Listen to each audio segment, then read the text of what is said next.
You know what the problem is with most species in this galaxy? They judge based on appearance. And let me tell you something. After 30 years of training soldiers across 12 different systems, I thought I had seen everything. I thought I knew better. I was wrong. My name is Tharix, and I teach advanced combat theory at the Galactic Federation Academy on Varaxis Prime. Before you ask, yes, I have killed more beings than you have probably met in your entire life. 4 wars, 16 campaigns, and countless skirmishes have given me a perspective that most instructors simply do not possess. I do not teach theory from books. I teach reality from experience. That particular morning started like any other. 73 students filed into my classroom, representing 42 different species from across the Federation. Brutarians, with their massive frames and thick hides. Draxon, like myself, lean and deadly. Quilvorans with their 6 arms. Heptoids with their crystalline exoskeletons. And humans. Ah yes, humans. The newest members of the Galactic Federation, and quite possibly the most underestimated species I have ever encountered. They look so fragile, you understand? Soft skin, no natural armor, no claws, no venom sacs, no size advantage. When they first joined the Federation 20 years ago, everyone assumed they would need constant protection, guard duty, babysitting essentially. Keira sat in the back row, as she had for the past 16 weeks.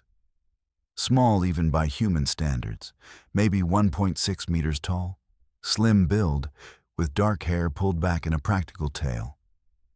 She never spoke unless spoken to, never volunteered answers, never drew attention to herself. The perfect invisible student, which made her the perfect target for idiots like Draxon. Draxon was a Brutarian, and if you have never met one, consider yourself fortunate. They stand nearly 3 meters tall, weigh approximately 400 kilograms, and possess strength that can bend steel bars. Their homeworld has gravity twice that of standard Federation norm.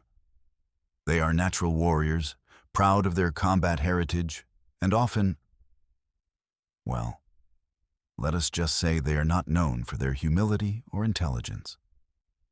For weeks, Draxon had been making Keira's life difficult, knocking her materials off her desk as he passed, making loud comments about human weakness, suggesting she should quit the academy and go back to whatever soft world she came from. I had warned him twice, given him demerits, threatened expulsion. He did not listen. That morning, I was demonstrating proper defensive responses to surprise attacks. I needed 2 volunteers for the practical portion. Before I could select anyone, Draxon's hand shot up. I volunteer, instructor, and I recommend the human as my partner.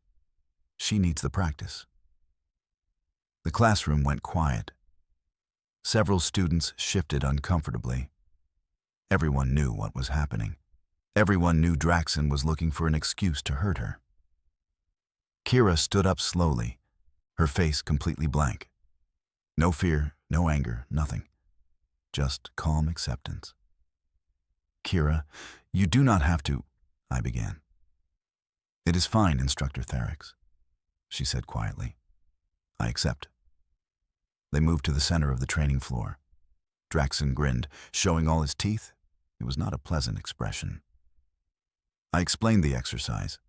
Draxon would attempt a surprise grab. Keira would demonstrate proper escape techniques. No strikes to vital areas. Controlled force only. Standard training protocol. Begin when ready, I announced. Draxon did not wait even half a second. He lunged forward with speed that was honestly impressive for his size, both massive hands reaching for Keira's shoulders. This was not a training grab. This was an attack meant to crush bones. What happened next took approximately 4 seconds, but I have replayed it in my mind thousands of times since. Keira moved, not away, toward him. She slipped inside his reach before his hands could close, driving her elbow upward into the soft tissue under his jaw with a crack that echoed through the room. Draxon's head snapped back. She pivoted, using his forward momentum against him, and swept his leg. All 400 kilograms of Brutarian muscle crashed to the floor. The impact shook the room. But she was not done. Oh no, not even close. Before Draxon could recover, Keira dropped onto his chest, one knee pinning his primary arm, her hand finding a pressure point on his neck that made him gasp in pain. "Do you yield?" she asked. Her voice was still quiet, still polite, still absolutely calm. Draxon roared and bucked, trying to throw her off. She rode the movement, adjusted her position, and applied more pressure. His face turned an alarming shade of purple.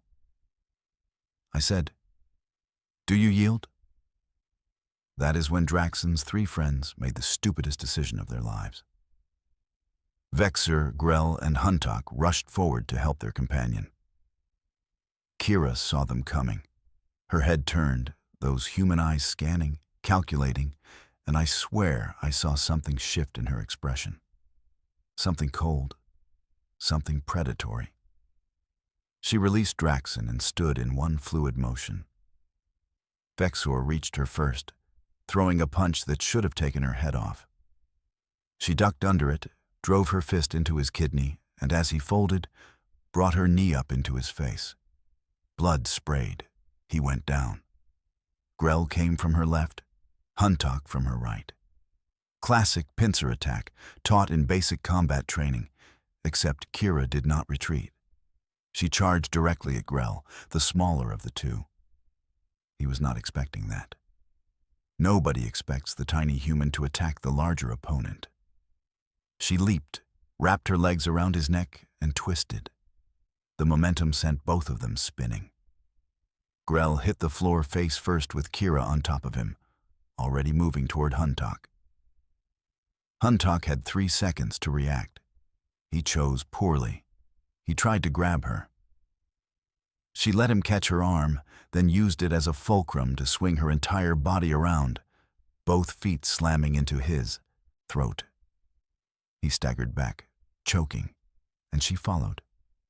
A strike to the solar plexus, another to the temple, a sweep that took out both his legs. He fell like a demolished building. Draxon had recovered enough to stand. He charged at Keira's back with a roar of pure rage.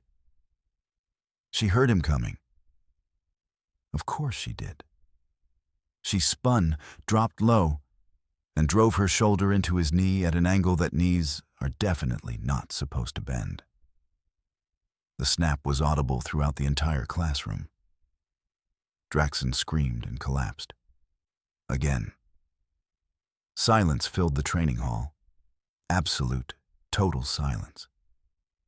4 of the Academy's largest students lay on the floor in various states of consciousness. Keira stood in the center, breathing slightly harder than normal, but otherwise appearing completely unaffected. There was blood on her uniform, but none of it was hers. She looked at me, and I saw something in her eyes that made my combat-hardened instincts scream warnings. This was not a student. This was a soldier, a real one. "Instructor Therix, I apologize for the disruption to your class," she said formally. "I am ready to accept whatever disciplinary actions you deem appropriate. However, for the record, I would like to state that Draxon attacked me with lethal intent, and his companions joined the assault. I defended myself using reasonable force. All 4 are alive and will recover." Reasonable force. She called that reasonable force. I looked at the carnage, looked at her, looked at my other students, who were staring with expressions ranging from shock to outright terror. "Class dismissed," I said quietly. "Everyone except Keira, report to your next scheduled activity. Medical teams to the training floor immediately. Keira, you will remain here." The students fled. literally fled. I had never seen a classroom empty so quickly. Keira stood at attention, hands clasped behind her back, waiting. The medical teams arrived and began treating the 4 attackers. Draxon was still whimpering about his knee. Vexer had a broken nose and possibly a ruptured kidney. Grell had a concussion. Huntok could barely breathe. Academy security arrived next, led by Borvak, a grizzled veteran who had seen his share of cadet fights. He took one look at the scene and let out a low whistle. What in the name of the 17 hells happened here, Therix? I gestured to Keira, who still stood perfectly still, perfectly calm, like a statue of patient obedience. That human happened. Borvak's eyes widened. He looked at Keira, then at the 4 massive students being loaded onto medical stretchers, then back at Keira. That little thing did all this?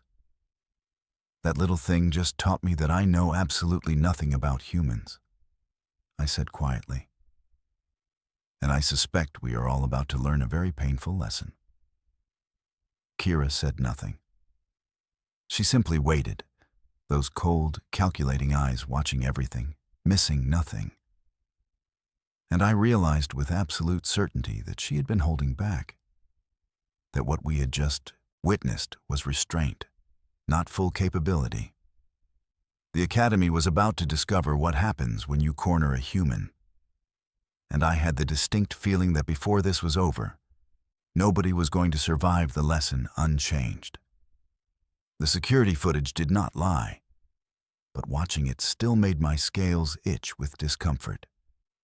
Administrator Yaleth replayed the incident for the 7th time, her 4 eyes blinking in different sequences as she processed what she was seeing. Borvak stood beside me, arms crossed, his usual gruff demeanor replaced by something approaching respect, or possibly fear. With him, those 2 emotions often looked identical. Pause it there, Yeleth said, freezing the image at the moment Keira's elbow connected with Draxon's jaw. Look at the angle. Look at the precision. That is not self-defense training. That is military conditioning. The human said she grew up on a colony world, Borvak offered. Maybe they train differently? I laughed. Actually laughed. Both of them turned to stare at me. You think colony worlds teach their children to dismantle 4 trained fighters in under 10 seconds? No. This is something else entirely. Yeleth tapped her datapad, pulling up Keira's file. Standard Academy records. Birth date, colony of origin listed as terminus, basic education certificates, entrance exam scores that were good but not exceptional. Everything looked completely normal, except for one detail. Her file has a Federation military seal on it, I said, pointing to the small icon in the corner. Level 7 classification. We cannot access her full background without proper authorization. Well then, let us get that authorization, Yeleth said firmly. I want to know exactly who we have in our academy. While she went to file the official request, I decided to talk to Keira directly.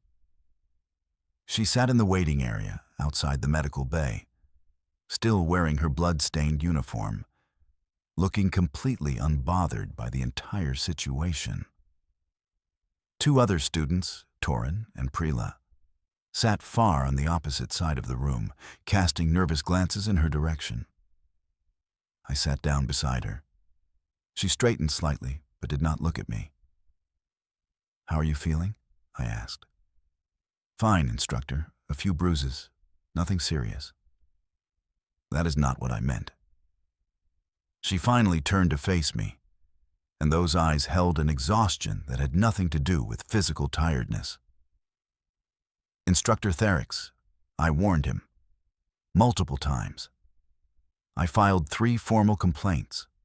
I told him explicitly that if he attacked me with lethal force, I would respond appropriately. He chose not to listen.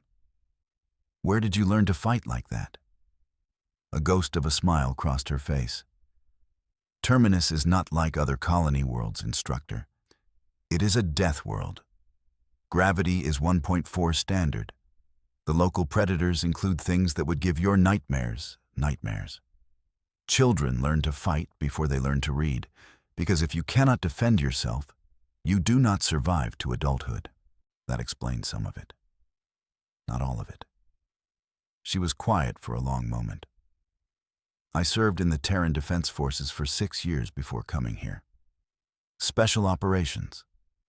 When I mustered out, they sealed my records because some missions remain classified. I came to the Academy because I wanted a different life, a quieter life. I wanted to teach, not fight. Yet you fight remarkably well for someone seeking peace. You can take the soldier out of the war, instructor, but the training never leaves. When Draxon attacked, my body responded the way it was conditioned to respond. Efficiently, completely, with overwhelming force to ensure the threat could not continue. The medical bay doors opened. Lexon, the head medical officer, emerged looking tired.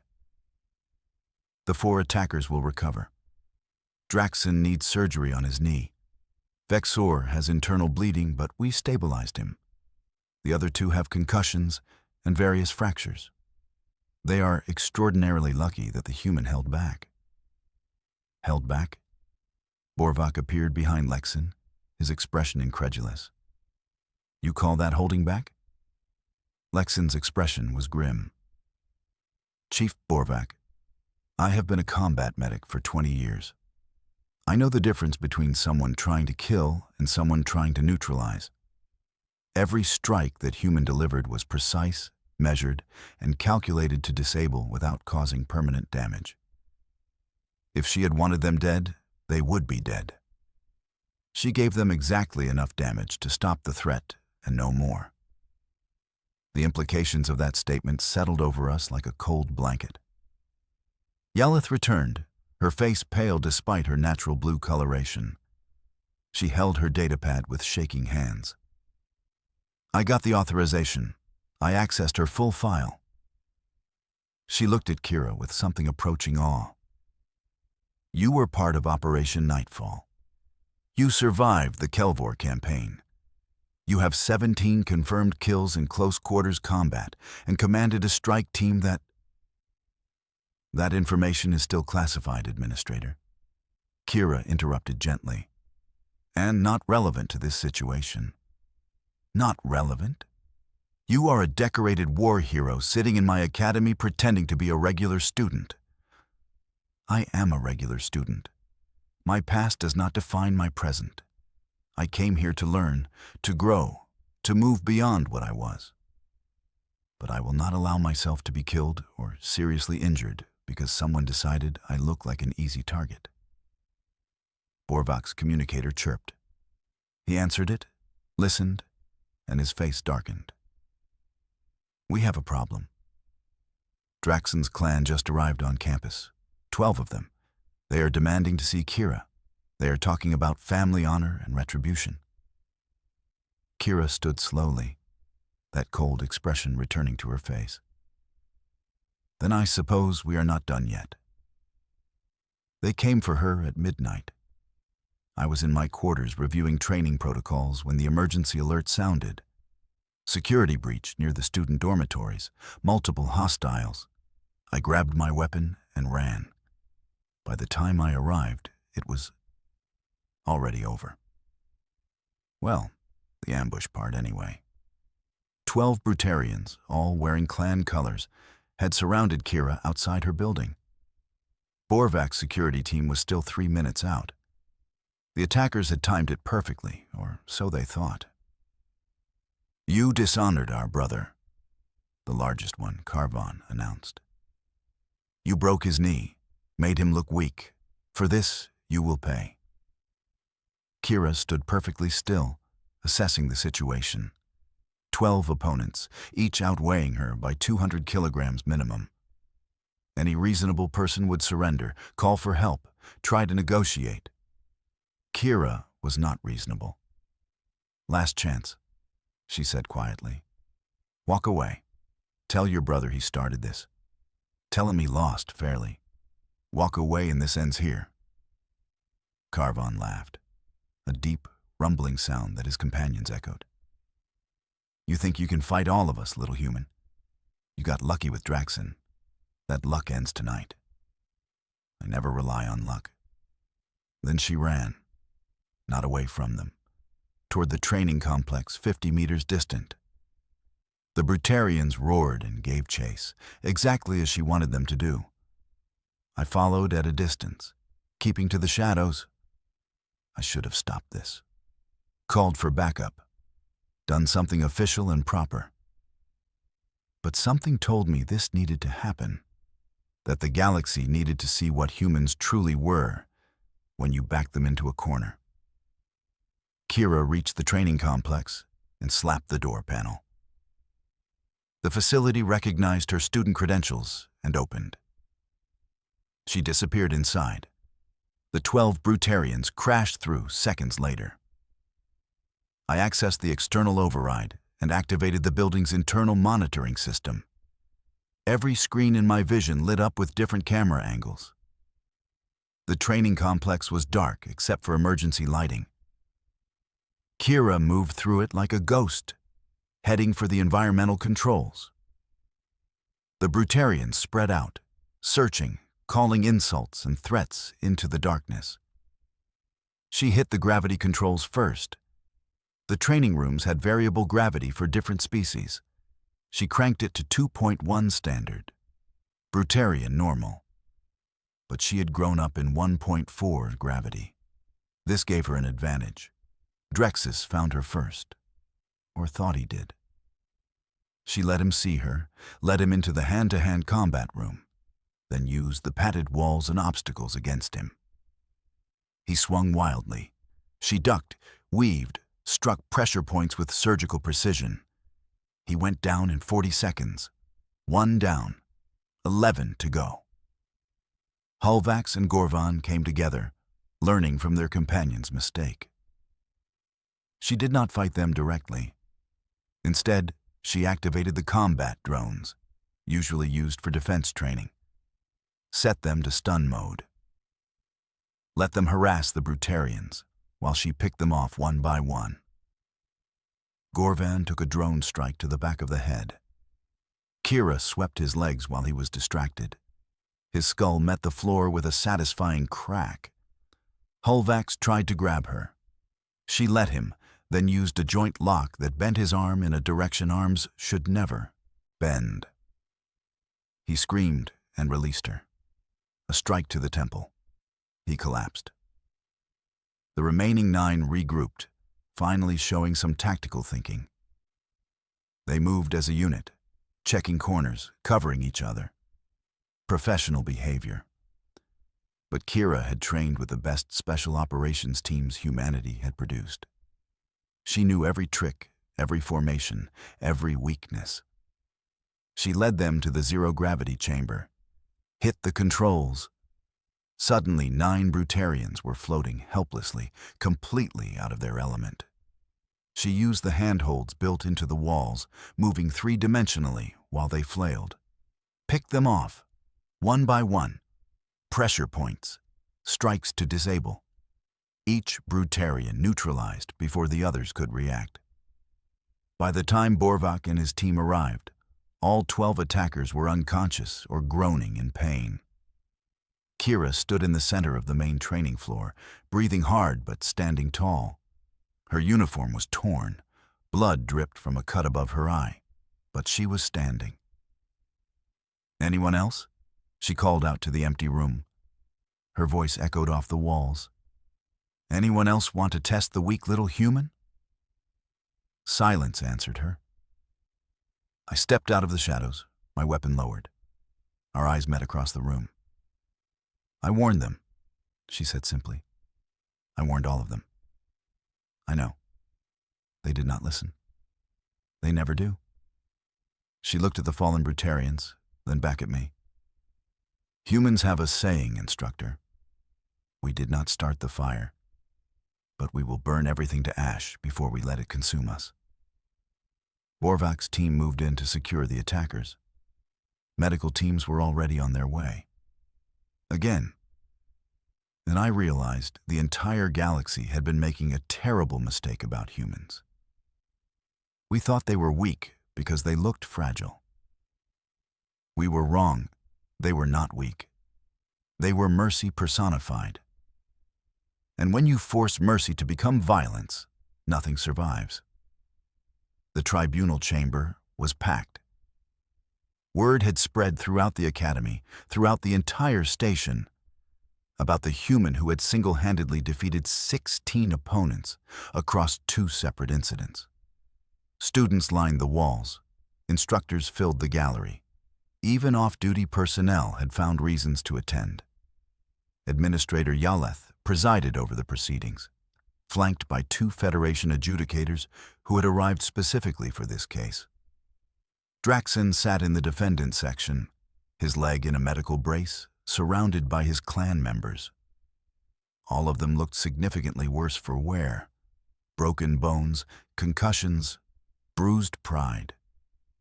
Keira sat alone on the opposite side, still wearing her academy uniform, looking small and almost fragile under the harsh lighting. The evidence was overwhelming. Security footage from both incidents played on the main screen. Every angle, every strike, every moment of brutality captured in perfect clarity.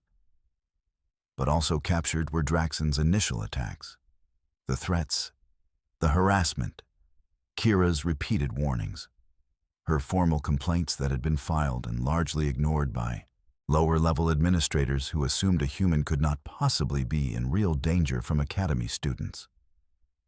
The first adjudicator, a Quilvoran named Hexara, reviewed her datapad with all 6 hands. Let me ensure I understand the facts correctly. Draxon initiated hostile contact with lethal intent during a training exercise. When the defendant responded with appropriate defensive force, 3 of his companions joined the assault. Is this accurate? That is correct, adjudicator, Borvak confirmed from his position as chief witness. And the second incident? The one involving 12 assailants? Premeditated ambush on academy grounds with clear intent to cause serious bodily harm or death in retaliation for the first incident. Also correct. Hexara turned her multiple eyes toward Draxon. Did the defendant ever threaten you unprovoked? Draxon remained silent. Answer the question, Yaleth ordered. No, he finally muttered. But she humiliated me in front of everyone. She broke my knee. That demands nothing. The second adjudicator interrupted. He was an elderly heptoid named Qualvex, whose crystalline body had seen centuries of service. You attacked first. You suffered the consequences. Your clan then compounded the offense by attempting murder. The only question before this tribunal is what punishment fits these crimes. The deliberation took less than 10 minutes. When the adjudicators returned, their verdict was swift and absolute. Draxon expelled. Criminal charges filed, his clan members expelled. Criminal charges filed. Combined fines totaling 300,000 credits. Banned from Federation facilities for 15 years. Keira? Cleared of all charges. Self-defense confirmed. Commended for restraint given her capabilities. As the chamber emptied, I watched the other students' reactions. Fear, yes, but also respect, understanding.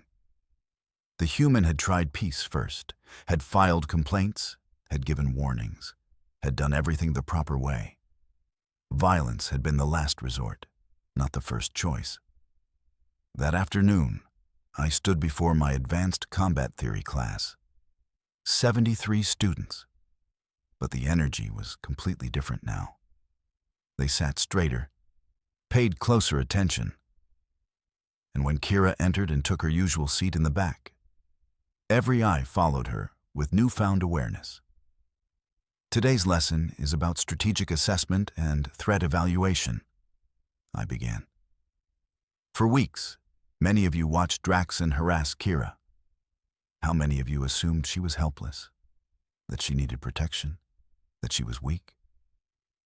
Nearly every hand rose, slowly, reluctantly. Exactly.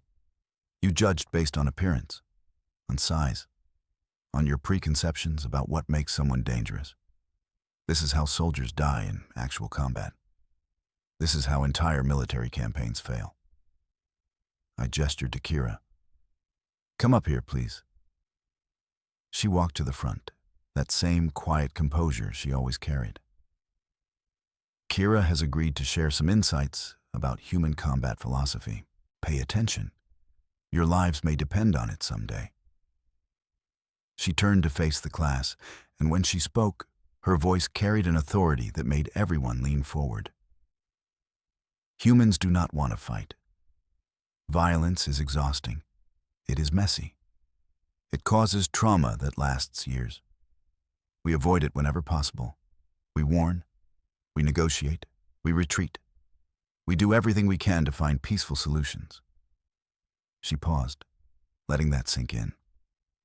But if you force us to fight, if you ignore every warning and push us into a corner, we will not fight to win. We will fight to ensure you never threaten us again. We will fight with everything we have, holding nothing back, because we know that mercy during combat only prolongs the suffering. A student near the front, Torin, raised his hand hesitantly. Why did you hold back then? The medical officer said you could have killed them all easily. Keira's expression softened slightly. Because killing is permanent. Those students made terrible choices, but they did not deserve to die for stupidity and arrogance. They deserved to learn, to grow, to become better. Death teaches nothing. But you could have, Torin pressed, if you wanted to. Yes, I could have. Any human with proper training could have. We are persistence predators from a death world. Our bodies are built for endurance. Our minds are wired for pattern recognition and tactical adaptation. We heal fast. We endure pain. We never stop.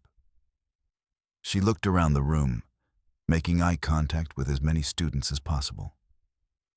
Here is what you need to understand about humans. We are not the strongest species, not the fastest, not the most naturally armed. But we are the most stubborn. We are the ones who look at impossible odds and ask how, not if. We are the ones who will chase prey for days until it collapses from exhaustion. We are the ones who turned every predator on our world into either livestock or companions.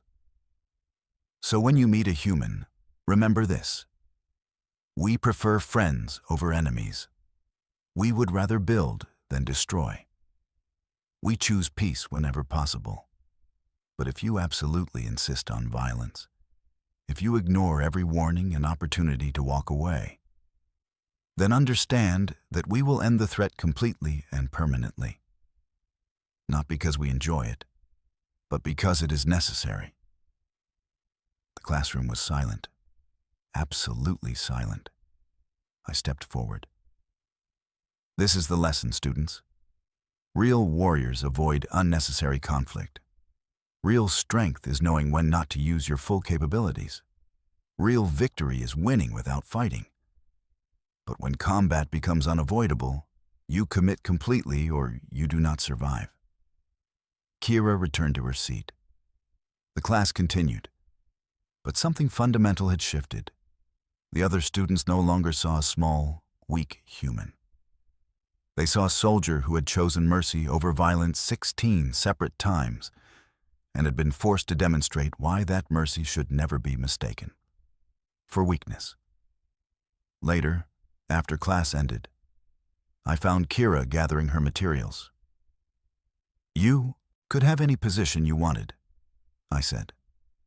Command track, Special Operations Liaison, Advanced Tactics Instructor. Why stay as a regular student? She smiled, a genuine smile that reached her eyes. Because I already know how to fight, Instructor Tharix.